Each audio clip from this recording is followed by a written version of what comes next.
welcome to the Mind Chimp Podcast. Hey Dave, welcome to the Mind Chimp Podcast. How are we doing? Yeah, really good, thank you. Enjoying being here and listening to you over in Manchester from over here in Michigan in the USA. Nice. I keep forgetting you were over there, so we'll definitely touch upon that in a second. What I tend to do first, though, Dave, is I tend to ask my guests to pick 5 numbers from 1 to 100. So if you could do that for me, that'd be awesome. 1. Okay. 8. Okay. 12. Yep. 13. Okay. And 42. Perfect. We'll come back to them a little bit later on down the line. So I guess, yeah, Dave, I mean, what I tend to do is I tend to ask my guests to summarize up, a log line, a tagline about who they are. Can you remember what it is yours was? Yeah, I had to work at it. I don't really like the idea as well, and it made me kind of think. But mine was pioneer to boldly go, and I kind of need the Star Trek music going there in the background. If you could superimpose that on afterwards, that'd be really cool. I see what I can do.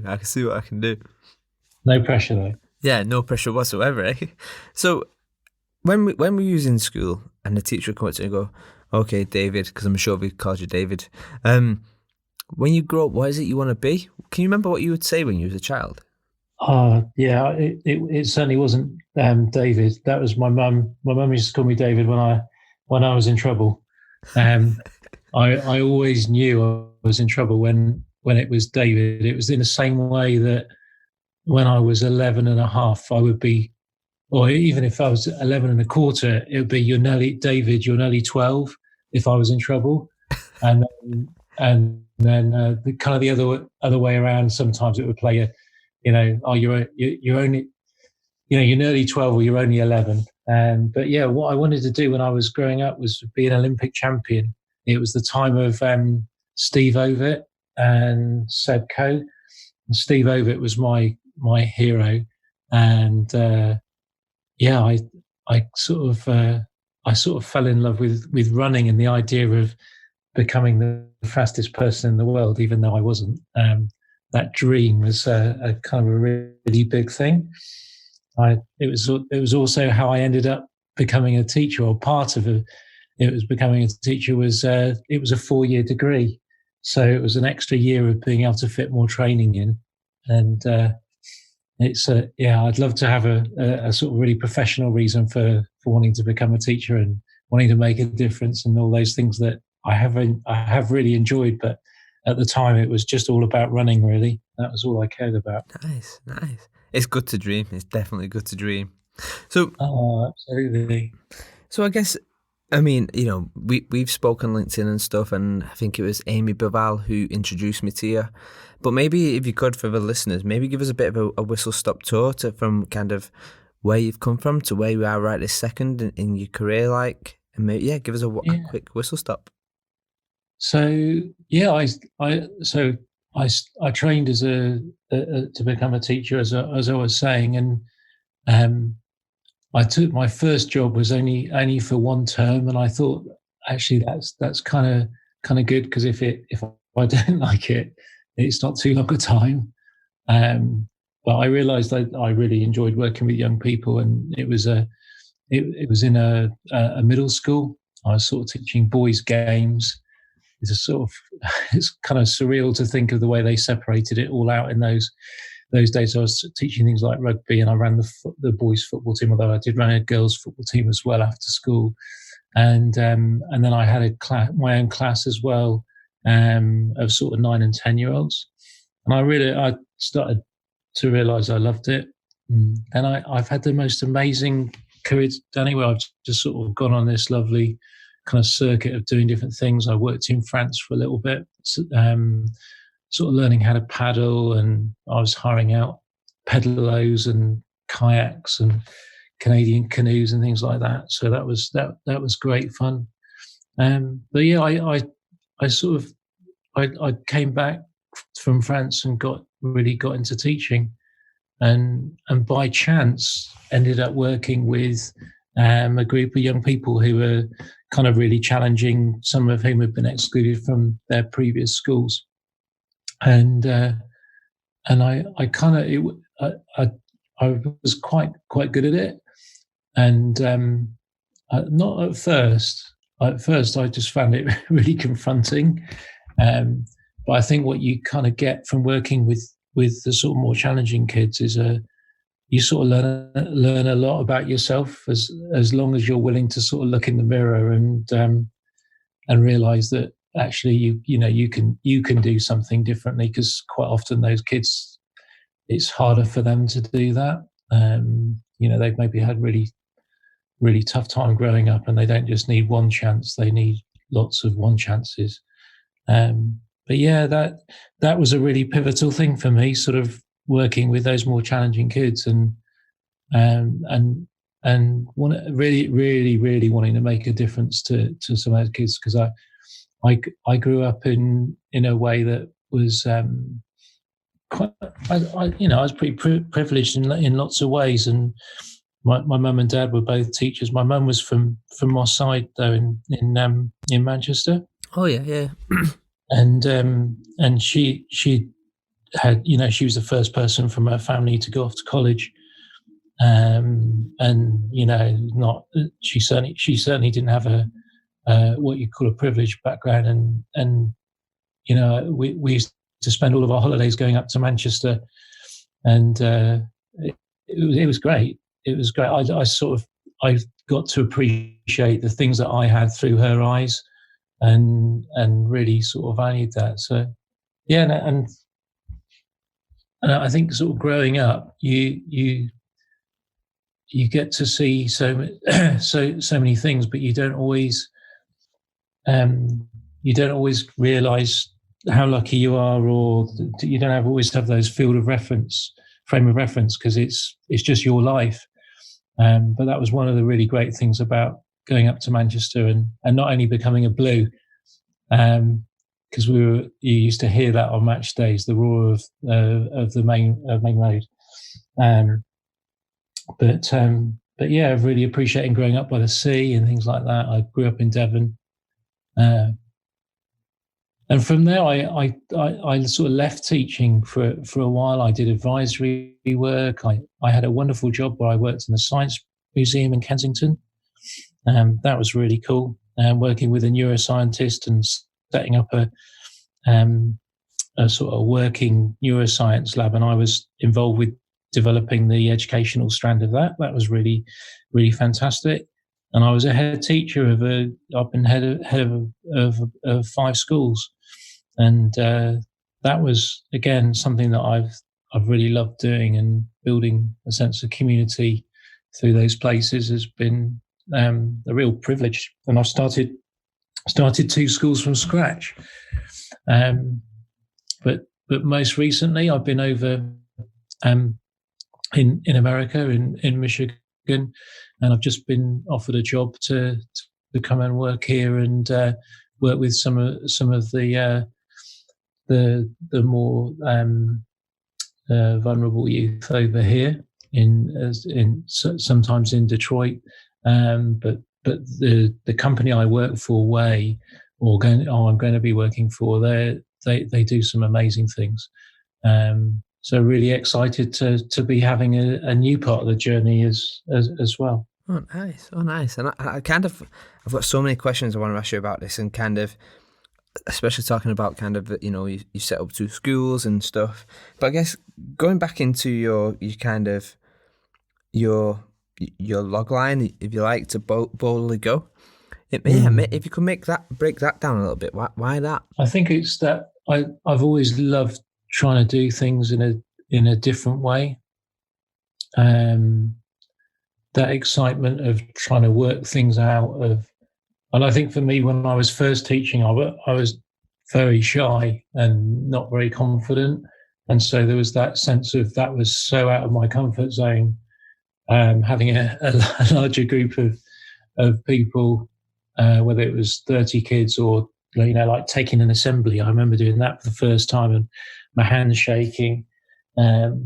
but it's that bit of trying to push to something a bit like, I suppose some of it goes back to that being a runner, and as a sort of an athlete, you're trying to push to get a personal best, to do something that you've not been able to do before, and seeing that progression. And I love that energy as well of a startup, of not knowing.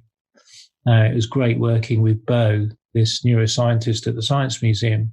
And one of the things I realized about myself as a teacher, and I think it's true of lots of teachers, is that we kind of like to be in control. So if a teacher likes to be in control, a head teacher really, really likes to be in control. And it's really limiting, because you almost, if you're not careful, you start stifling the learning. And that's where working with this neuroscientist, Bo, he was most excited when he didn't know stuff. It was like, oh wow, that's really cool. Why is that happening? And he's just really insatiably curious when he didn't know things. So that's something I've been trying to really work on over the last, I suppose, 10 years, and part of why I've come to somewhere completely different that I didn't know, and how exciting that is. So that being a pioneer, starting a school from scratch, going to a new place, trying to push my own sense of boundary, not necessarily just what other people think is, because it's so personal, isn't it? But yeah, that's the pioneer part, and the boldly go. Yeah, I think one of the things I'm really proud of is how I've grown to become sort of more confident in myself as I've grown up, and to push past the barriers, the limitations that I had in my head of, I need to get things right, or what if I get things wrong, and all of those kind of things growing up, which used to really worry me. And I really wanted to be James T. Kirk, and to have sport on my side in that big chair, and wobbling from side to side of the screen, or doing sort of judo rolls across the sandy floor. I love that. I love that whole program. I think it was one of the things. I've got some really great memories of being with my dad, and as a kid, and one of them was I used to be able to stay up later than my sister for half an hour and watch Star Trek, and so that felt like a really special thing. And he loved sci-fi, but yeah, that was so that kind of that's the boldly go bit there. I used to love the start of that program, and I can still go back and watch some of those episodes that I've seen over and over again, and still enjoy it just as much now. Wow, it sounds like, just listening to kind of, your whistle stop tour and stuff. It sounds like you've been on a wonderful journey. I guess probably the way I'm thinking is actually, let's touch upon kind of the school education system if we can a little bit, because I really want to get into kind of your, especially moving from, say, something like the UK to the States, and talking about these schools and stuff. But I guess from a school system point of view, my background is in learning development, so within the corporate environment. Yeah, I mean, the closest thing I've done to kind of schools kind of stuff was we have something over in the UK called National Citizenship Service. Oh yeah, I know. Yeah, so I was kind of, they took me away for 3 weeks, and I had to kind of be like a mentor for 3 weeks to like a group of 20 kids, young adults actually, which was an absolute amazing experience. And I can kind of relate to that thing of you learn a lot about you, which was something I didn't think would happen, if I'm being honest. Yeah. Maybe it was my own ego, but maybe, yeah, kind of the school system is kind of always in debate, and the education system. And what is your general take on it at the moment? That's that's a big question, and not trying to avoid it straight away. But I think when you were describing that bit about your experience of working with young people and learning things about yourself, it's also, I think so often we forget that learning happens kind of all the time, and those people that that have probably been your mentors, and or somebody that interesting you meet down the pub, or those people or experiences that end up shaping us, and our history then changes the way that we see the world. Those people who've impacted. That's nothing to do with school, and I suppose that's my take. That's my kind of link through really into the way that I see the school system, because so often it's about regurgitation of information, or learning something that you don't really apply in the real world or later on in life. And I can remember loads of lessons that I had. I can't remember very much of what I actually studied at school or ended up using very much of it. And that just seems ridiculous to me, that you spend that amount of time. So my take on the school system at the moment is we've kind of got a system that's very, very slowly evolved out of Victorian era, and has not really translated into a rapidly changing world. It's almost like, in people's fear of the way that the world is changing, that they try to control that by making school more like it used to be than what it kind of needs to be. And I think that's where things like, I don't know whether you come across the idea of project-based learning, but with project-based learning, you have a real context and a real purpose sitting behind it. And it might be that you're making something or doing something, but with a real bit of edge. So at the end of the project, you'll be sharing that learning, or performing, or doing something that takes it beyond just you and your teacher, or you and a friend that you're working with. So if I give you a couple of examples, we had a sort of lovely project where we worked in my last school in Plymouth with Kier, the building contractors, and it was around getting the kids to design the scaffolding wrap for this new building that was going up in Plymouth. So the kids had a real challenge of design that had some edge, because they weren't playing at doing something; they were actually doing it for a real purpose. Another example, we had some great boat builders over from over the other side of the water from the school, because the school was literally about 300 meters, 200 meters from the ferry port, from the sea. So our year sevens, our 12-year-olds used to be able to walk to France.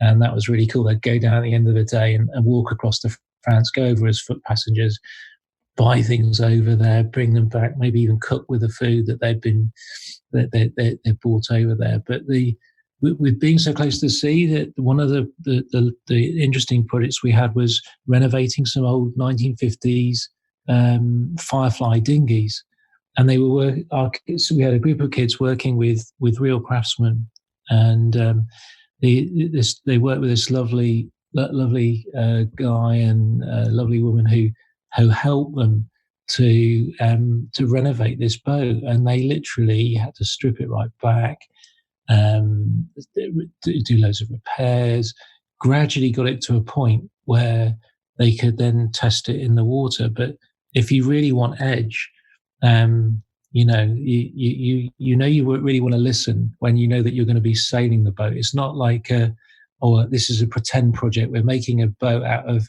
cardboard, and we'll put a paper boat in a bath and see if it floats and for how long. It was like, now we've actually got to sail the boat that we've made, and so you really do want to make sure you're listening to the the people that you're working with that kind of expertise.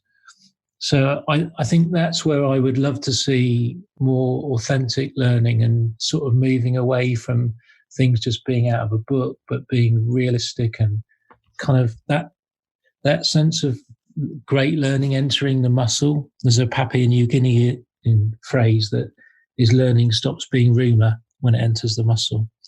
And I think that's, you have those kind of experiences, and you don't need to remember. You've understood something so deeply that it's not about just knowing something or having a skill. You have an understanding of something then conceptually that is kind of different. And I think, unfortunately, we're losing that in schools at the moment with teaching to the test. And that's not because we've not got great teachers, but because they're under so much pressure to get some of the outcomes sometimes that we miss the big picture about what learning is really about. Yeah, yeah. I think you hit the nail on the head there, kind of with the teachers. You know, I don't think there's a such thing as a bad teacher. I think it tends to be just a bad situation. Yeah. And you know, I know a couple of teachers, and kind of whenever I ask them, kind of, you know, what's the exciting stuff you're getting up to with the kids, and kind of, you know, what is it you're actually doing, and how are you making them ready for when they come out of school and into the real world. And they turn around and say, we don't even think that far, to be honest. You know, we can lie and say we do, but fundamentally all we're doing is we're thinking for the next test and the next test and then the exams and so on and so on. And I guess Yeah. it's sad. It's sad because I don't feel let down by the school system. Sorry, go on, Dave. No, I think that one of the sad things about it, Danny, is that when you look at a 3 or 4 year old, they naturally, they're very curious, and they're into everything. You don't have to get them to be, to motivate them to be excited by something.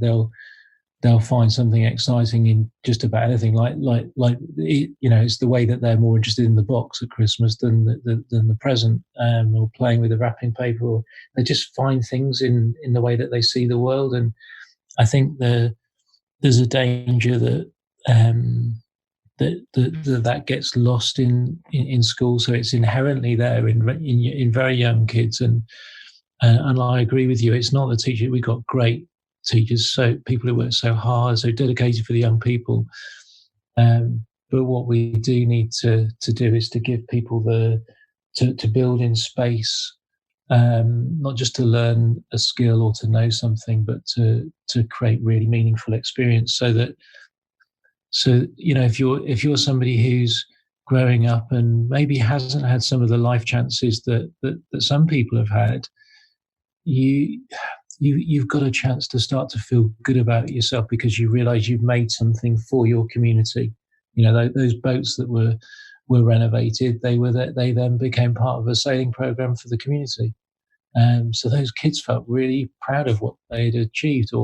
And it can happen at a young age. I've seen 8 and 9 year olds, sort of colouring parents on an exhibition night when they're say, "Oh, you come over and I want to tell you about what I've made and what I've been doing and what and not just their own parents, but just people they don't know, but they're so excited and so proud of what they've done. And then the more they learn to do that, the more they develop those kind of that confidence to speak in front of groups, which I know I really lacked, and I think many people find that intimidating. But if you do it at a young age and you develop those skills to learn how to navigate a project, to deal with not knowing, a good education means you know what to do when you don't know.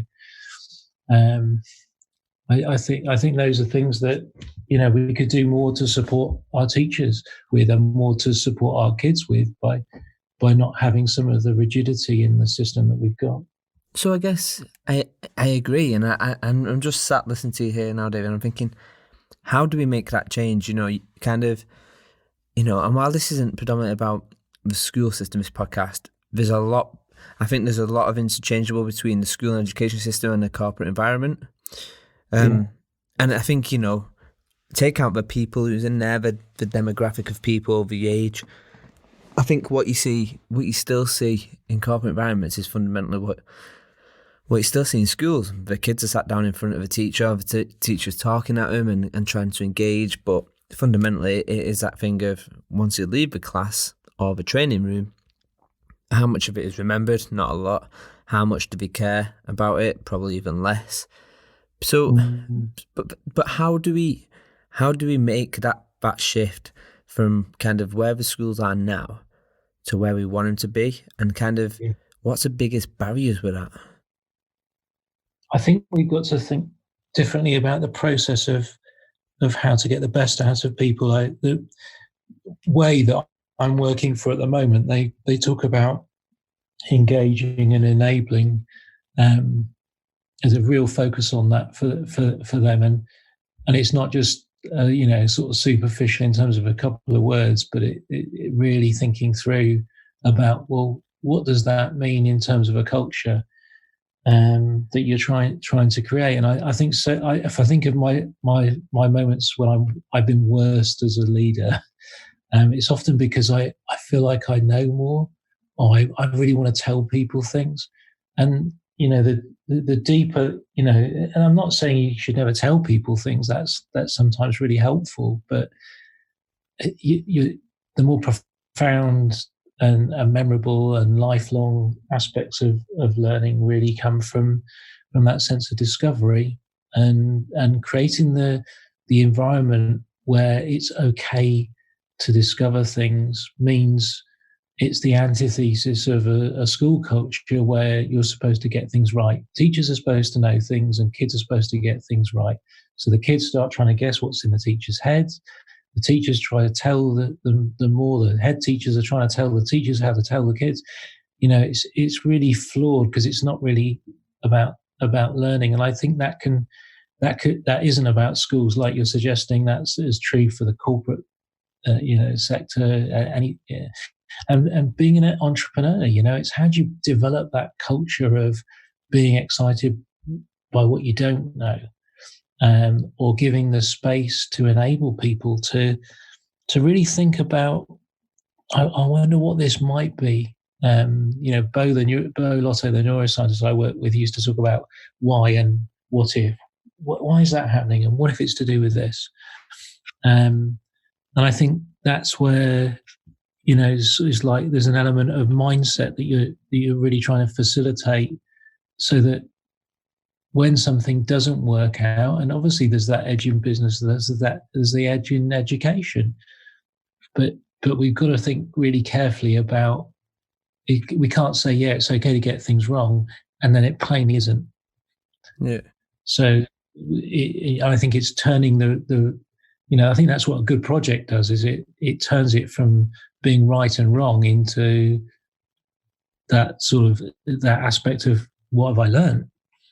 And as long as I don't keep on making the same mistakes over and over again, and I'm genuinely moving forward based on the experiences I've had, then that's a great thing. That's a great outcome. And if you start to realize that actually things can go wrong, and it's a good thing sometimes when things go wrong, some great things can come out of that. I think it makes you a stronger person and more resilient and probably more productive in the life, because it's so easy to get stifled by that fear of failure.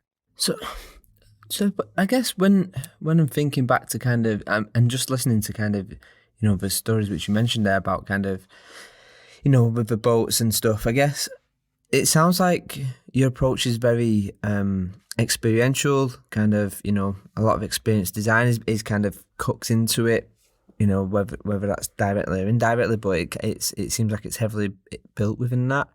And I guess one of my questions is I was having a debate. No, it wasn't really a debate, it was a conversation. I was having a conversation with one of my friends. I was like, look, here's the thing. If you have two teachers and you have one teacher who sticks by the book and follows everything to the letter, and then you have one teacher who bends to rules, changes the environment, induces more, brings in more play, more curiosity, and both teachers fail, the one who fails and who did things differently would be the one for the chop, not necessarily the one who followed everything by the book. Mm. So is that a fair statement, or would you say that's not? I don't know, and it's an interesting question. I guess there's a couple of things that I start to think about when I'm sort of processing that. One is, I think there's an important part about being in integrity as a teacher, and some people, may genuinely believe that I should be doing things by the book. They have, that's their kind of process for how they work. and it's more structured, and and there's an element where some aspects of that can work really well for them. I mean, the silly example would be to say you don't want to learn to cross the road experientially. Yeah. It's like, oh no, that didn't work. Oh no, you can't try again. Yeah. So that's not a great strategy. But the other, if I go to the flip, I feel like I love that in terms of that being that pioneer or initiating something that really plays to my strength. So if I'm not being like that and working in an environment where I can do that, it's not going to work for me because I'm more of an initiator. And then there's probably a group in the middle that they kind of really great at mutating from one form to another. And so part of that what will work isn't just what's going to be judged by someone else to be successful. It's also how you judge yourself to live the life you want to lead. And I think I've seen plenty of people over the years in all walks of life that they're just doing their job, but they're certainly not being in a great way when they're doing that. Yeah. When they're existing. So, and I think the other part of it is being confident about what sort of success do you value. There's a lovely sculpture by Jan Faber, based on the Birdman of Alcatraz, who apparently said when he was allowed to leave Alcatraz, and was asked, what are you going to do? And he said, I'm going to measure the clouds.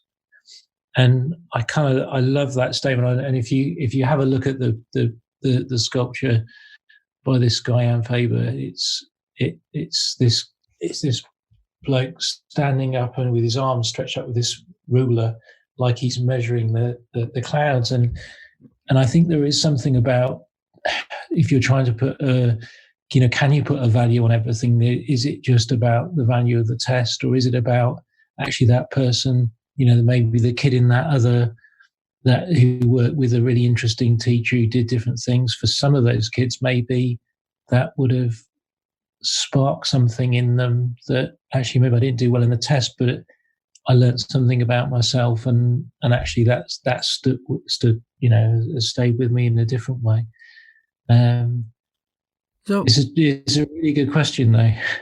Yeah, I just think kind of, and I'm playing devil's advocate on this one, Dave, to be honest, is, so say we go to more of this kind of, this future focused and kind of, giving our young people, or we're just giving our people the skills what we need to kind of exceed at life. And we go more towards this kind of, like you say, this project based kind of, this focused on project based, and how would that look? Because, I guess we know the way this assessment works in schools is go through school, have an exam, maybe a bit of coursework, exam, and then kind of you walk out and you go, right, ta-da, there you go, you've passed A, B, C, whatever. So if you could kind of rip that completely up, how would you, and I'm going to call it an assessment because, but how would you do that? How would you, if I said to you, right, Dave, change the school system and change how we can justify whether someone's going to be successful and how we've prepped them for life, how would that look? I'm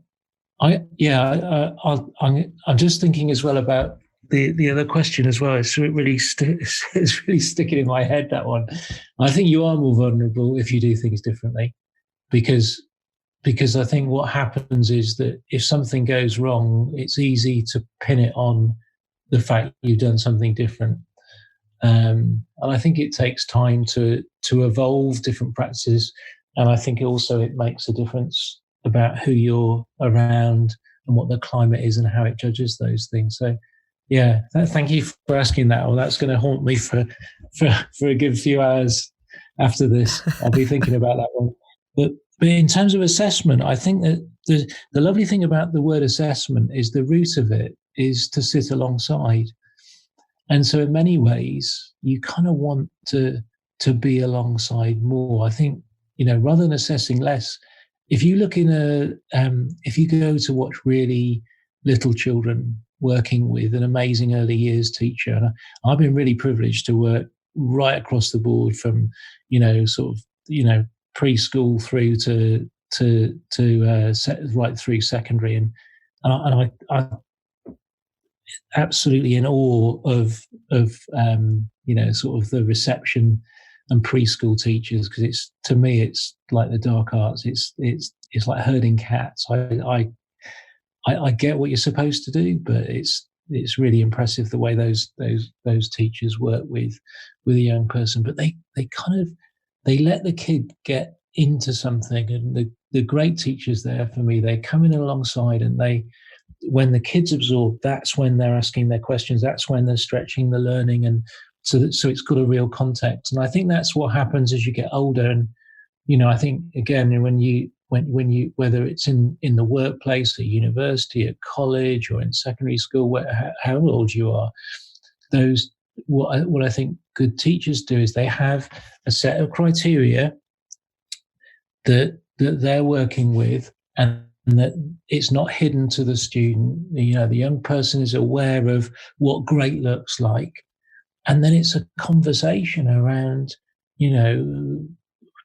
where do you think you are at the moment, and how do, it's assessment to improve rather than to prove where you are. And it's that bit of how, not just knowing what you've got to do to get better, but how you would go about it. And I think again, that's what I think great teachers and mentors do. They and there isn't a set way of doing that either. I was thinking, I watched this film the other day of a guy that taught me to run the rescue boat of when I worked in France. And the really interesting thing about it is a bloke called Jim Shapter. I don't think he's alive anymore.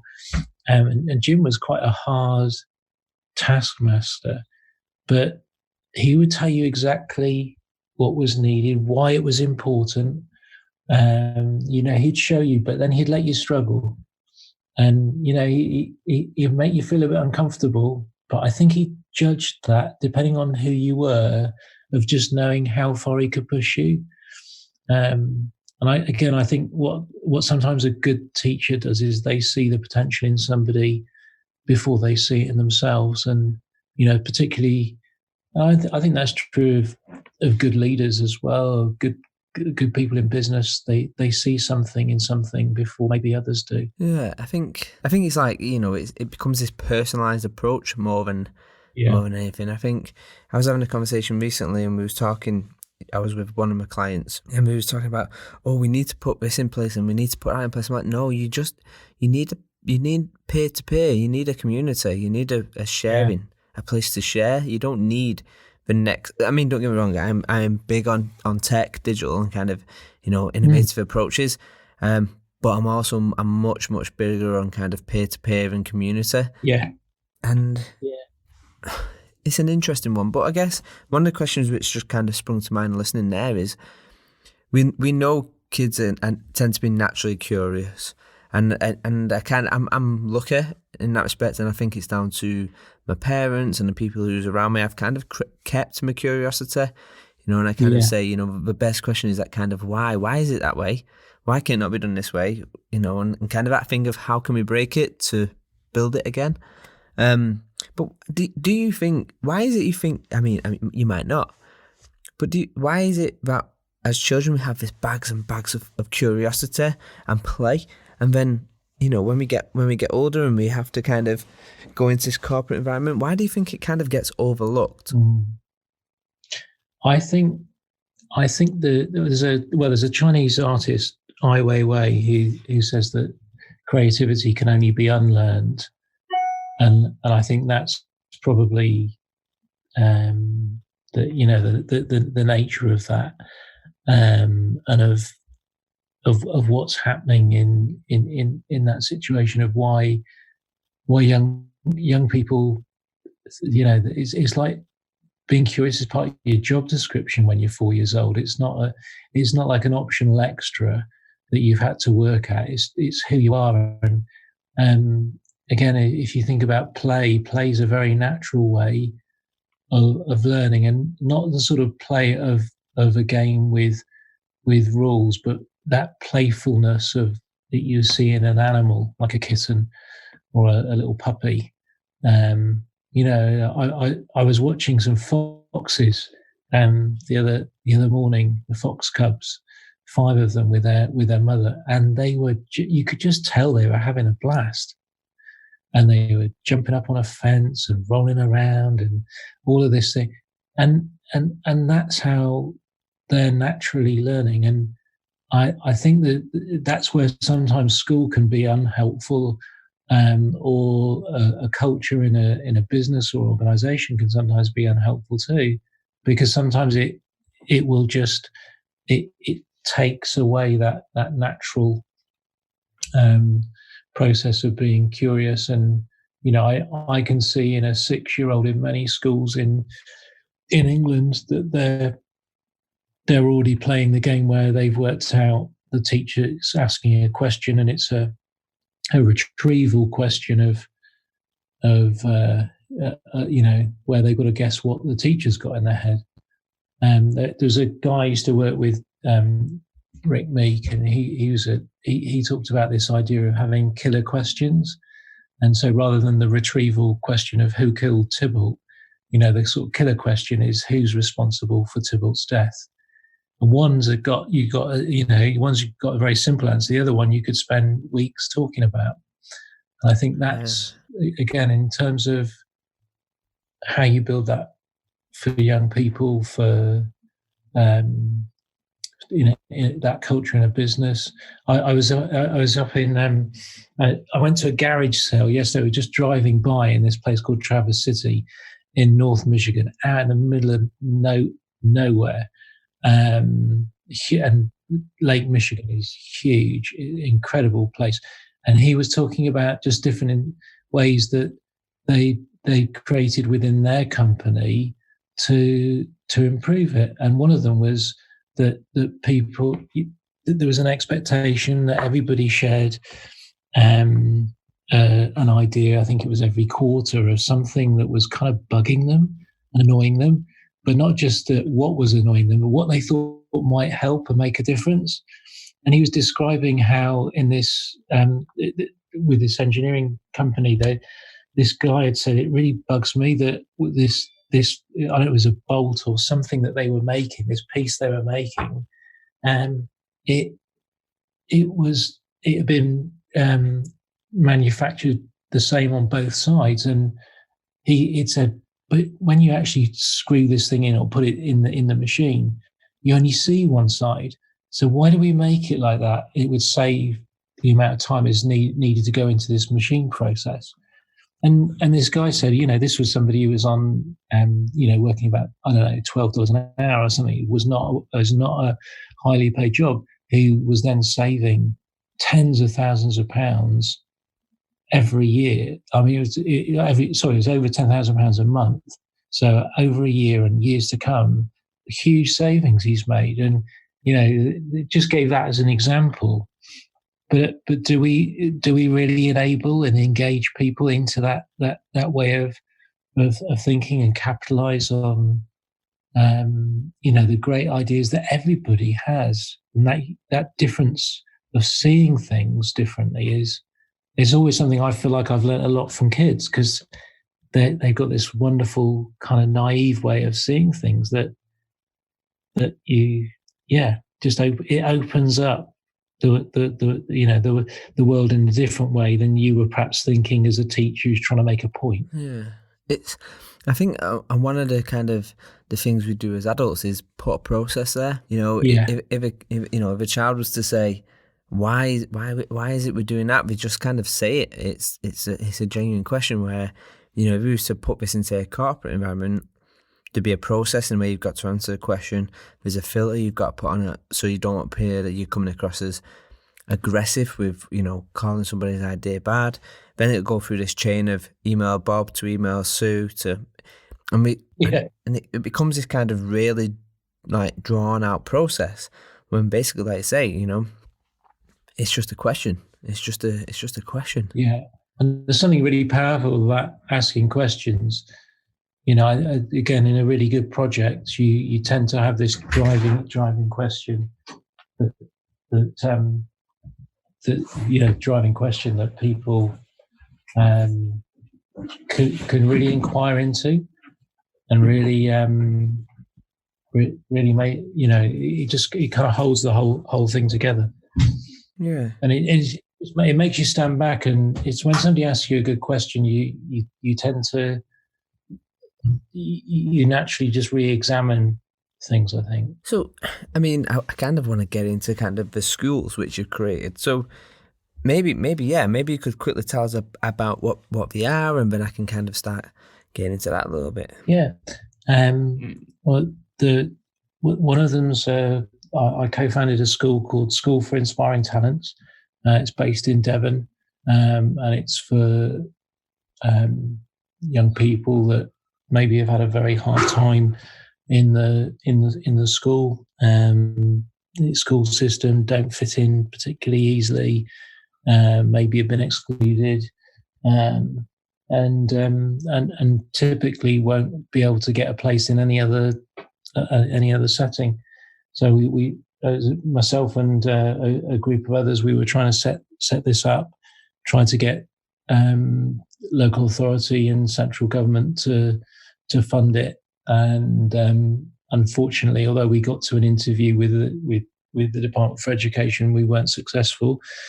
And then managed to be able to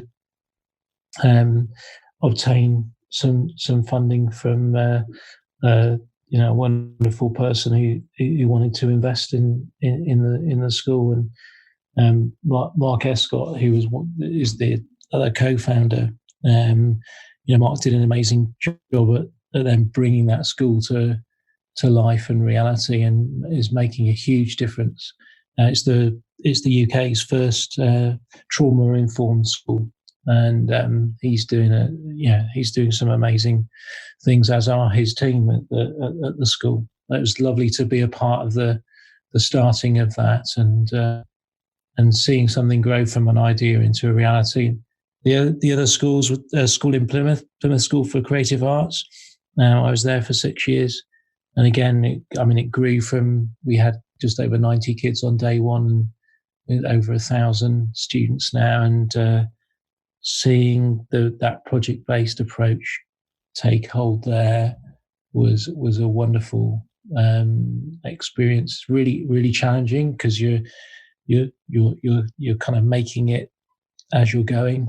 The rate of growth and expansion was, provided some real challenges of things that you thought were working well, and then actually as you scaled up, needed to be re-examined, and just that process of the amount of staff that you ended up having in your team, of helping them build a picture of the purpose of the school, enabling them to feel that they could kind of really do the things that they were great at, but also trying to create a thread that held it all together. It was a lovely privilege, very demanding, and something that I learned a lot from, as I have done with all the schools that I've been involved in. I was involved in a really interesting school, village school, called Blackhorton, and we did some fantastic things there. Sometimes you can get things to go far enough that even when it doesn't fit the existing framework, people can still see it. And the Ofsted inspector there said that, writing the report on your school is like trying to paint a Rembrandt on the back of a postage stamp, because he said your school doesn't fit the criteria, but he could see it was great, and you could see it in the kids, and that was special. And that was the school where I first met Bo Lotto. He was a parent at the school. He was this guy as a neuroscientist, and we created the world's youngest published scientist. And Bo came to speak to me, and he came in to speak to the kids first of all about being a scientist, because as a school we were trying not just to to learn science. We were trying to be the scientist, be the artist. And he talked to the kids about what it was like, and then he came up with this idea and shared it with me about, well, maybe we could get young kids to create their own original science experiment. And it was absolutely fabulous. And we sort of immersed his specialism. Well, one of his specialisms is around perception and about the way that he did lots of work with bees about the way they would see the world. So we got the kids to imagine being bees and to move around as if they were bees and just and we it was very, very playful. And then we started getting them to solve puzzles. And what Bo was working with the kids around was the idea that, when you create a science experiment, you create a puzzle for the bees, and then you watch how they play that game, and you see what you can learn from that observation. And so the question that we had for the kids was, well, what's the game that you're going to get to create for the bees? And bearing in mind they can't play football and you can't explain the rules of Monopoly, you've got some challenges there to think about a puzzle that doesn't require language to be set up. And the kids came up with some great ideas, and the naivety that they were coming up with was generating questions that I know I couldn't have done on my own if I would have been in a room a long time to think of anything as good as what they were coming up with. And I remember one of the kids saying, "Can bees count?" I thought, God, what a great question. And then Bo would be answering as if he was the sort of walking embodiment of a literature review and saying, "Yeah, well, I know somebody who's working, out in California. They've done some research on this, and actually, yeah, they can kind of count, but not in terms of 1, 2, 3 and things like that." But long story short, we got the kids created a question, an original experiment, and Bo acted as a sort of a technician to help them handle the bees, and they got some really great data out of it. And obviously, because it wasn't like a school experiment where it's a recipe and you really know what's going to happen. Nobody knew if it was going to work or what was going to be the outcome of this. And these kids made some findings about the bees and the way they were seeing things and the importance of space. And then they had their work published in an academic peer-reviewed journal. So we had 8, 9, and 10-year-olds sort of working at a kind of a master's level through this sort of carefully scaffolded approach, but it was so playful and so much fun. But yeah, that gives you some information about some of the schools that I've been in, and the one that I'm in now. We're developing online schools, and the people down here in Way have done some great work already around that. And to you were talking about personalization and help. I think it's helping people really draw on that personal aspect of personalization. And the recognizing that some people's life experiences might mean that they need to learn in a different way. So this school literally has a teacher or a mentor there 24/7, right through the night or any time. And they do that to support, the youth that maybe are in a position where actually I really feel like I need to stay at home because I'm so worried about my dad, or where my mum is, or what's going on, or actually my own, to support my own health needs. Maybe I can't actually physically get into the school, and so I'm really enjoying that opportunity to consider what an online school could be, and how by doing something differently, it's pushing me to think differently about how you might support a learner. So like I know in a school, I'll spend a lot of time thinking about the physical environment and working with teachers around that. And you might work with some young people around it, obviously, as well, because they've got it, that you want them to own and engage into that process. But what do you do when you haven't got a building? But I think there's still the same principles still apply. And so I've been working on on how we could be having conversations with young people to so that they maybe have a think about, just like I would enjoy having a meeting where I'm walking, or that I'm not always sat down, or that, for me, if I need to really concentrate, I won't be by a window because I just get distracted by everything that's going on outside. And that's different for different people, obviously, but helping build an awareness so that people can create a new understanding for themselves and take responsibility. Wow. Okay, so I've got a few just thoughts, but started just firing off in my head then. So I think, what an awesome challenge that is. Like, Yeah, that's the type of work what people would love to do. I think that's something what would personally get me out of bed every morning. I know that. definitely. Because I mean, one of the things, Danny, is you don't. I would hate to see, like you were saying about technology earlier, I'd hate to see kids plugged into a computer. But the fact that they haven't got a building means that, okay, I'm going to learn about habitats today. Right, well, where do I go? I don't open a book. I don't look online. I go outside, and how you could have an online school that uses that kind of blended approach, but is really agile and tailored towards a personalization and personal need is, I think, ever so exciting. Yeah, I mean, I'm just thinking kind of. I mean, when the tech is needed, it needs to be kind of one of like a consumer grade experience. Remove the Yeah, friction from the tech. Um, yeah, I kind of use this thing of kind of, no one's ever told you how to use Facebook or Instagram or into wherever. You kind of just picked it up because it's seamless, yeah. it's frictionless. You see, the trouble is that when if you introduce a new platform or piece of kit for a teacher, their immediate response is, well, I need a course to do that. And it's exactly, you're exactly right. I didn't go on the iPlayer course, the Facebook course. You play and you learn and you share and you search, you're curious, and that's not to say that it's not ever not helpful to sit alongside someone, but I think sometimes the things we think we need aren't necessarily what we actually do. Yeah, and it's interesting to see that this, probably, I don't know how to put this, so I'm just going to say how it is.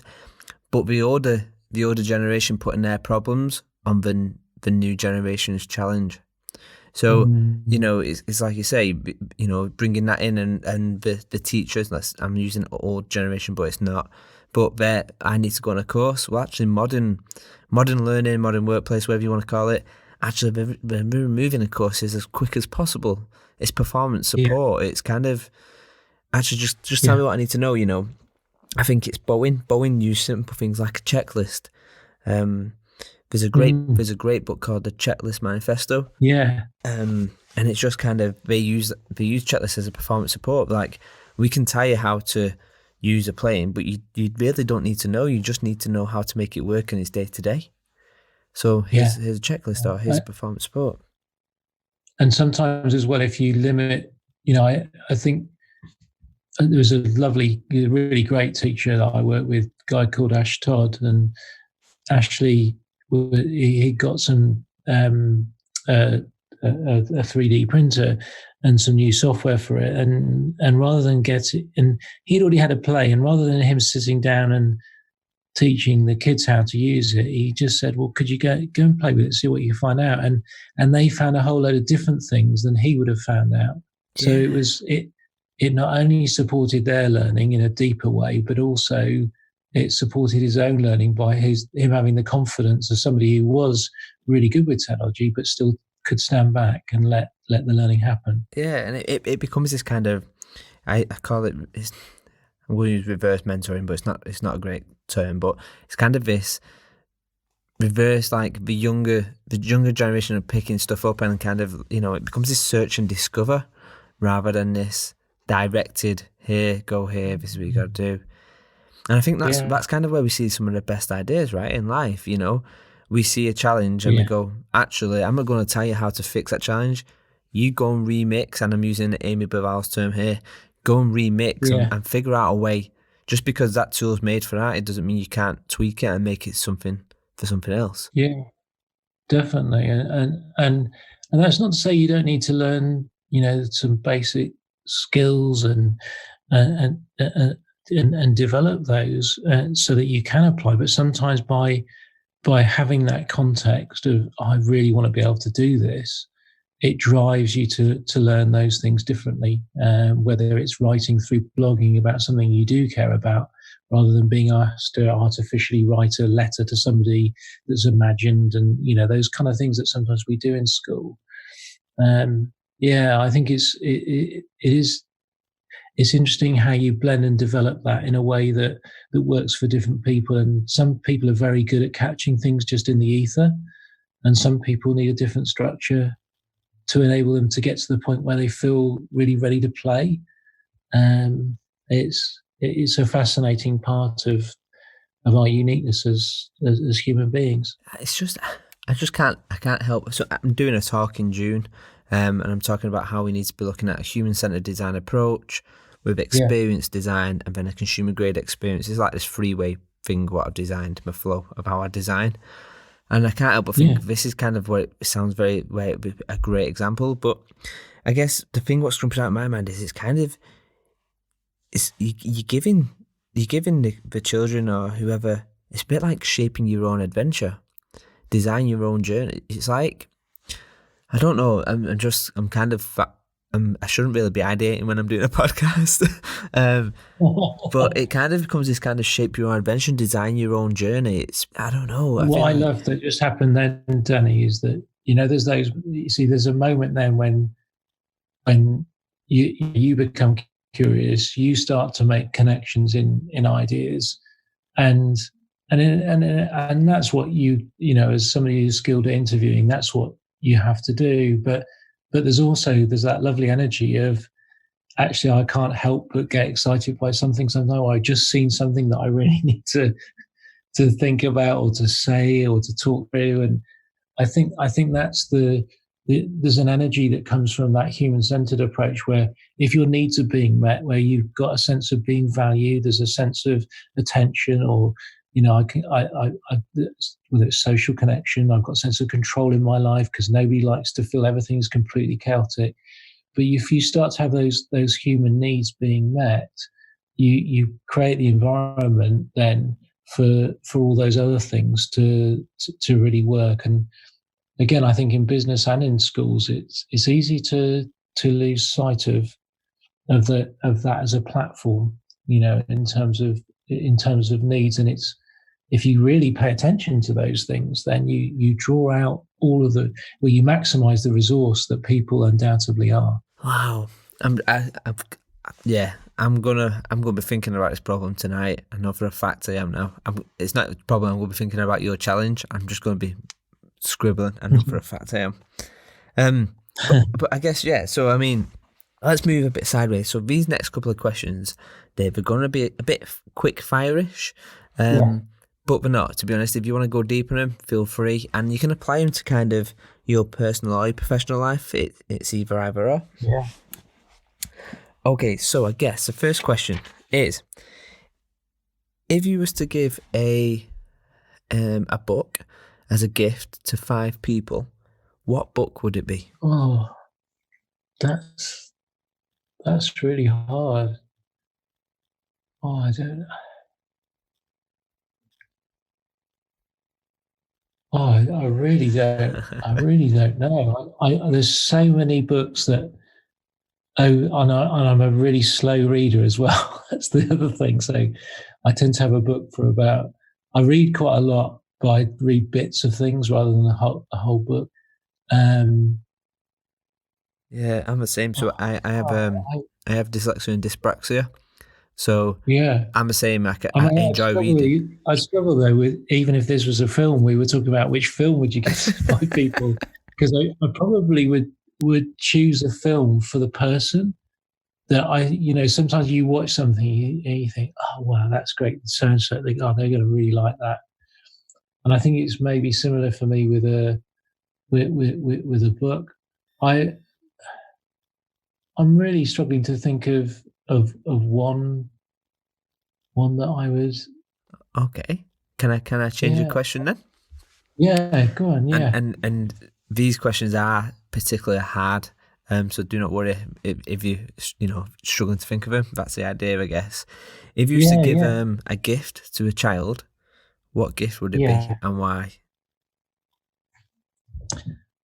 Um, I I think a gift that I could create a little story around. So one of the I bought some gifts yesterday for some children because being over here in America, I wanted something small that I could take back, and I went to this lovely place called Petoskey in northern Michigan and by Lake Michigan, and they have these Petoskey stones, and they have fossils of the coral that are in the stone, and some of them have been polished. So I bought those. But the reason I bought that stone was because when I went to leave for America,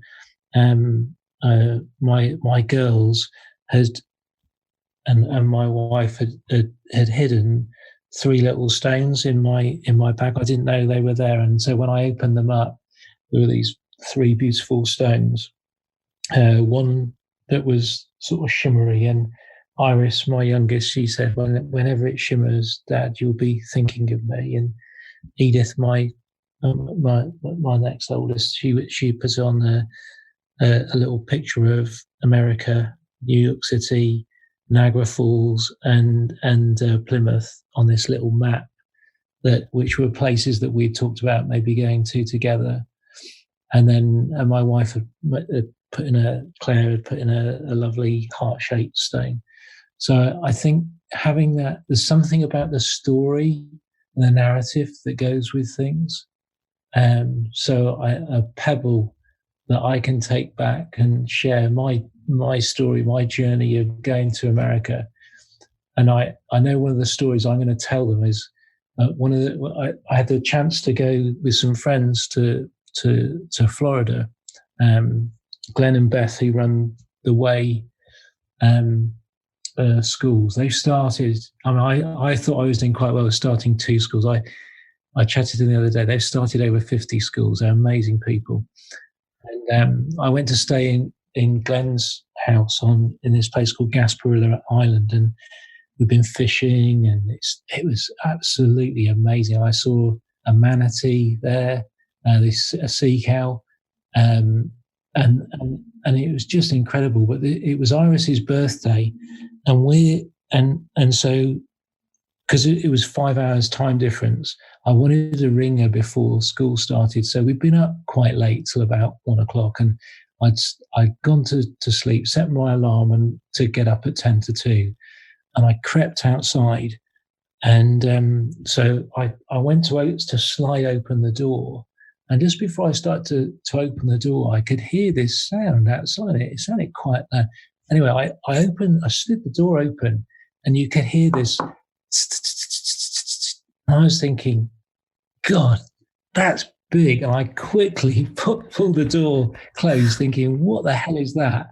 So I managed to find a light to put on outside, and was looking out through the window. Couldn't see anything. But I could still hear this sound of, and when the taxi driver, the Uber driver, had taken us to the station, had been to get the lift over to the island, had told us about these huge constrictors. I was thinking, but it sounds like a rattlesnake. And earlier that night, we'd seen a scorpion, the first scorpion I'd ever seen. So I was a little bit on edge, and it's like, oh my God, this is huge. So I slid the door open again, and I could hear this, and I was thinking, bloody hell, that is one big snake. That is pretty huge. And anyway, as I got outside and I started to sort of process what was going on, I realized it was the sprinkler under the house. It was watering the grass, going. But yeah, that's how my strength is my imagination, because I can use it to create really, really interesting things. But my Achilles heel is certainly my imagination, especially at night, in the dark, in a new place. Oh wow! That is brilliant. That is brilliant. So, I mean, it was going to lead me on to the next question. How have you found the transition from the UK over to the States? Like, but It's been great, actually. People have been so friendly. It's been there have been certain things that you like in Michigan that you really notice because it gets so cold here. I hadn't realised just how cold it gets in the winter, and um, but the sense of space here is incredible. The friendliness of people.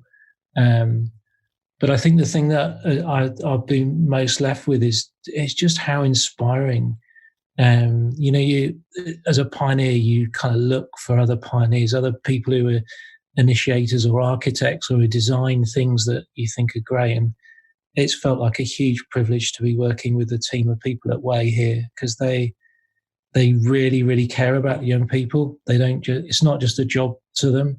And they've done the most amazing things and they're pushing the boundaries left, right, and centre in a way that I love to be going on all over, not just the UK, but all over the world.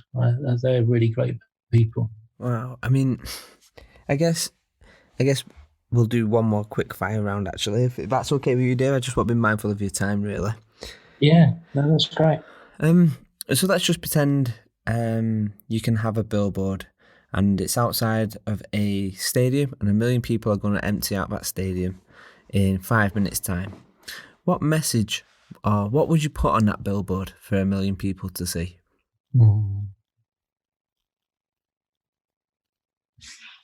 I don't know quite how I'd frame it, but it'd be something like, there's nothing missing in you.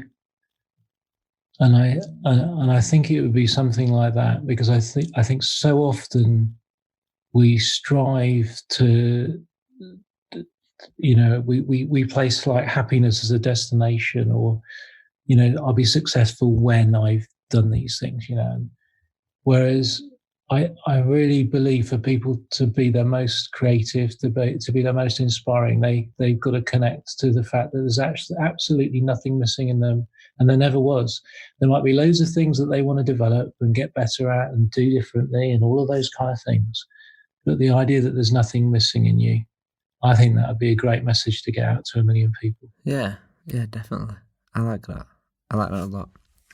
So, I guess if I was to say to you, who's a free? I mean, assuming people are active on social media and whatnot, who would you recommend the 3 people everybody should be following? Oh, that's a good question. One would definitely be Amy Burrell. Amy is, I just love her posts. They range from profound to profoundly ridiculous and humorous, and she's just got this amazing mind and is very, very playful. I love her book, Intention. She would definitely be one of them. Andrew Brewerton, I'm not sure whether I'm not sure whether I would. Andrew was somebody if I had to recommend you having a conversation with someone, Andrew would definitely be one, but I'm going to hold that one back from it. I definitely follow Pep Guardiola or one of the Man City website. Are you blue or red? I'm a red. Well, there you go. Maybe you've got more to learn then. No, I was sharing with somebody the other night about how painful it used to be in the 90s. I remember 99 when you got the treble. Yes. And it just dreading seeing my friends who were United fans. I'll rub that one in a little bit. And Steve Wheeler, Steve's post, I don't know whether you come across him. He does a lot around e-learning, and it's a bit like what you were talking about earlier. He always drives through not just about the technology, but about something that's much more about community and people. And he shares those things in a really personal way, which I always I always really enjoy. I remember his posts, which is great. Okay, okay, and I'll put all them names and stuff in the show notes as well, definitely. Like even Pep. I'll put them in there and then just put a line for it. So yeah. But I guess yeah. Let's just wrap up. I guess so.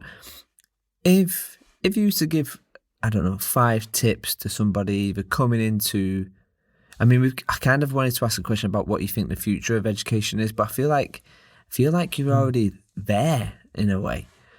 But I guess if it was someone who's coming into education or coming into the corporate environment, what 5 top tips would you give, Dave? I think the first one would be about keeping on working on being in integrity.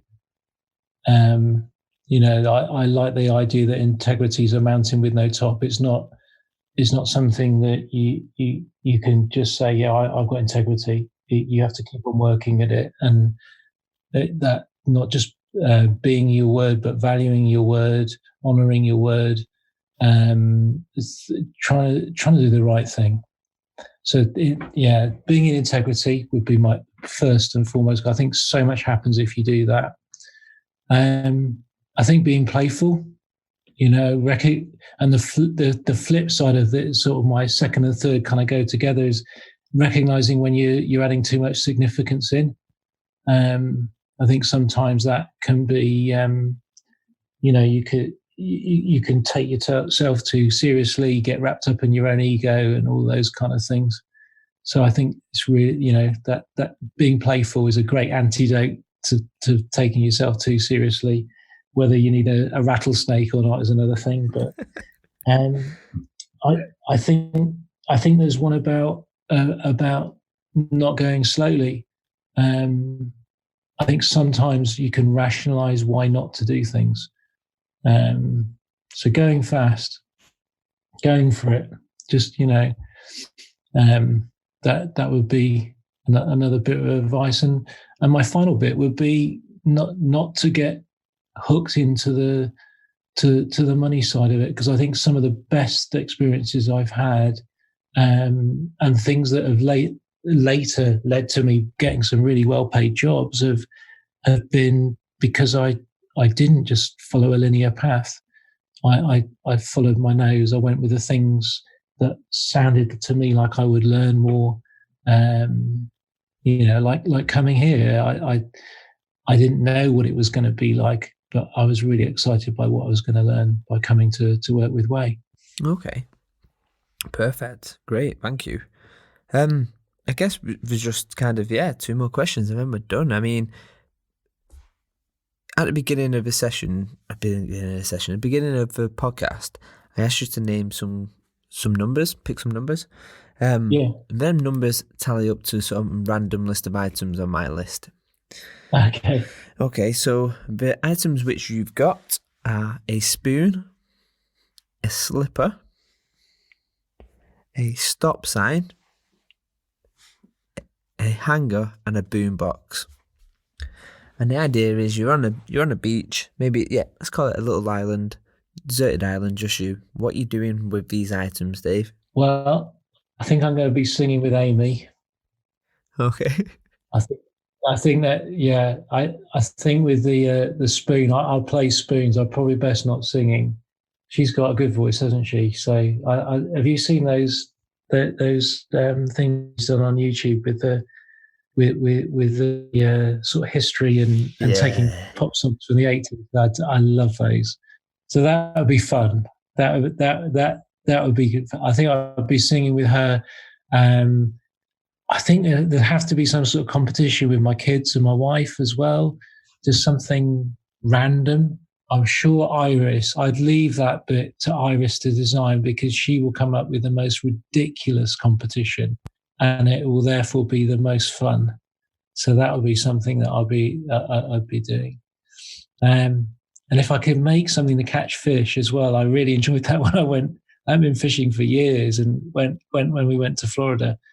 And that was really that was a special thing to do, But I'd have to turn up something like to turn the boombox up so loud the sonic boom would bring some fish up to the water, so I could just pick them up and then chuck them on the barbie. Love it. I love it. So I guess going full circle and coming to the end now, I asked you the question at the beginning, Dave, when you was a teacher, what is it you wanted to be when you grow up? And as you know, we're constantly growing. We never really stop developing, and we should constantly be challenging and trying to be better. If I was asked to ask you this question now, Dave, what is it you want to be when you grow up? What would you say? I think I still want to be James T. Kirk. Yeah. I've got to practice my forward rolls. That's all. I'm nearly there. Brilliant. Well, I mean, where can people find out about, the stuff, what you're up to? How can we support you? Where can we follow you? Oh, yeah. No, please. So you can follow me on Twitter, that Dave Strudwich. But if you want to know more about Way and the great people there, just go to wayprogram.net. And there's loads of things that explain about the schools, the mission of the great group of people that are involved there. And like I said, we're just in the process of setting up a American school online where you can study for the American high school diploma anywhere in the world, with a view that that could open up things for some young people to come over to the States to study, and also that sort of level of personalization and agility in learning, project-based approach, all those things that I've been talking about today sort of come together in one funky place. Awesome. Well, Dave, I mean, it's been an absolute pleasure. I think I could have easily talked with you for another hour and a half, to be honest. Thank you. It's been great talking to you, Danny. Even though you're a red, I've enjoyed it too. So, and if we would have had another hour and a half, we could have talked about the merits of different managers and different directions and types of buses to park and all sorts of things. I think maybe what we could definitely do is we could definitely save that for maybe a part 2. Definitely. Part 2, okay. Okay, awesome. I'll look for that. Awesome. Thanks very much, Dave. Enjoy the rest of your day. Yeah, you too. Take care. Bye. Bye-bye.